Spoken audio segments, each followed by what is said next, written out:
안녕하세요. 한국원자력의학원 국가방사선 비상진료센터 이효락이라고 합니다. 요즘 라돈 침대 때문에 걱정이 많으시죠? 저희 센터도 많은 전화 상담을 지금 받고 있는데요. 오늘은 그 상담 내용 중에 여러분들이 가장 많이 궁금해 하시는 것들 몇 가지를 대해서 설명드릴까 합니다.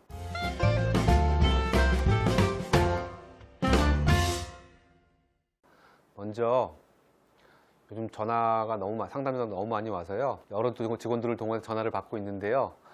가끔 전화가 폭주해서 전화 상담이 지연되는 경우가 있으니 이 점 양해 부탁드리겠습니다.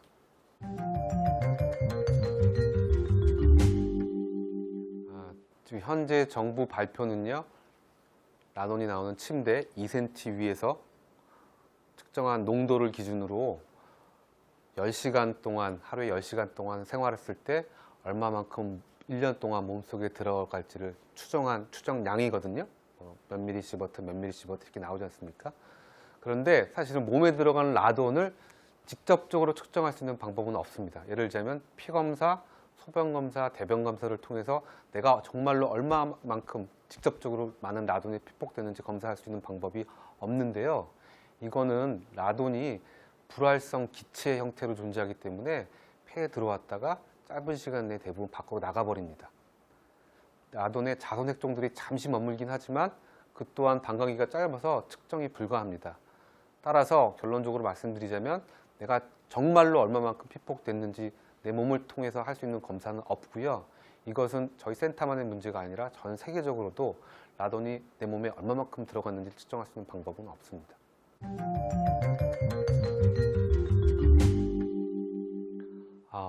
지구상에는 여러 가지 방사선 핵종들이 있습니다. 우라늄 아시죠? 우라늄이나 플루토늄 이런 것들은 알파선을 배출하니까 소변으로 검사가 가능한데요. 이런 핵종들은 몸속에 오랫동안 머뭅니다. 그래서 소변으로 검출이 가능하지만 조금 전에 말씀드렸듯이 라돈과 그의 자손 핵종들은 알파선을 분비하긴 하지만 폐에서 잠시 머물고 반감기가 워낙 짧기 때문에 소변을 통한 검사가 불가능합니다.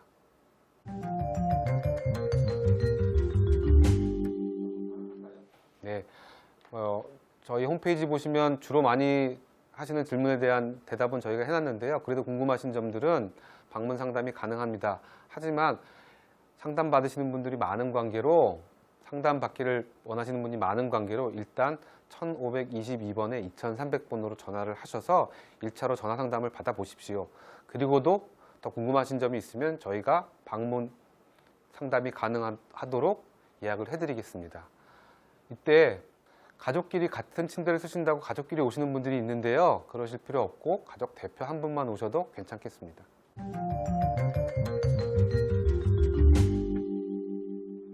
네, 현재까지 검사 결과는 일관됩니다. 라돈은 거의 폐에만 영향을 끼친다고 알려져 있습니다. 폐에 끼치는 영향 중 가장 큰 문제가 되는 것이 폐암일 텐데요. 이는 라돈에 노출됐다고 당장 나타나는 증상이 아닙니다. 짧게는 5년, 길게는 수십 년에 걸쳐서 폐암이 발생할 수도 있고 안 할 수도 있다는 문제입니다. 폐암은 라돈의 농도, 노출 기간, 연령, 흡연력 등의 여러 가지의 영향을 받을 수 있기 때문에 현재 취할 수 있는 가장 좋은 방법은, 최선의 방법은 주기적이고 정기적인 관찰을 통해서 폐암이 포함되겠죠. 폐질환을 조기에 진단해서 빨리 치료하는 게 현재로서는 최선의 방법입니다.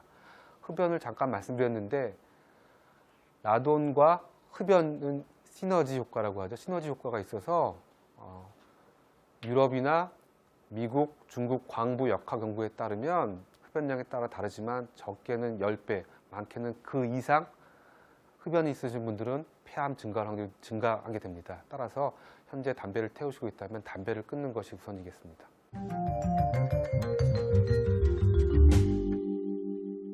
네, 맞습니다.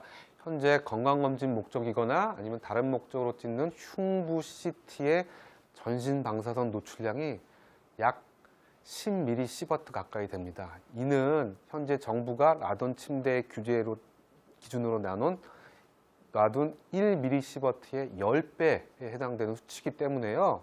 필요하신 경우에만 CT를 찍어야 합니다. 이는 의료진의 상담을 통해서 여러 가지 위험 요소가 있는 경우에 시행하는 게 바람직하겠습니다.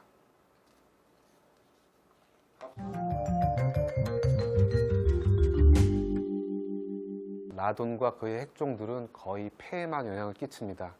그의 핵종들이 분해돼서 피를 타고 갑상선이든 어느 다른 조직으로 갈 수 있을 것 같기도 하지만 자손 핵종들의 방광기가 짧게는 수초, 길어야 수분에 이르기 때문에 몸에 퍼질 시간이 없습니다. 따라서 라돈과 갑상선 암의 상관관계는 없다고 말씀드릴 수 있습니다.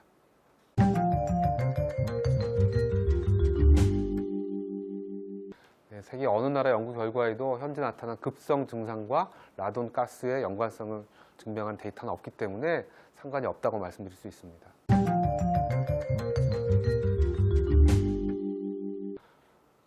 라돈이 정말 많이 피폭됐다면 급성 증상, 열, 설사, 구토를 일으킬 수 있겠지만 현재 정부가 발표한 걸 토대로 본다면 결코 그 정도의 농도가 아닙니다. 라돈은 장기적인 폐질환 발생에 관한 문제이기 때문에 정기적인 관찰, 가장 최선의 방법입니다.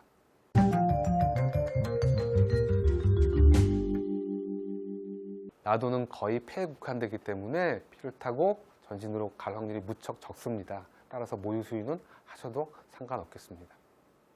네, 저는 비상진료 부장이기도 하고 현재 병원에서 암 환자들을 치료하고 있는 혈액종양내과 의사이기도 합니다.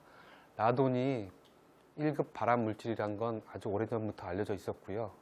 문제는 나오지 말아야 될 곳에서 나왔다는데 여러분들의 걱정이 크시겠습니다. 하지만 말씀드렸듯이 라돈에 관한 문제는 장기적인 문제입니다.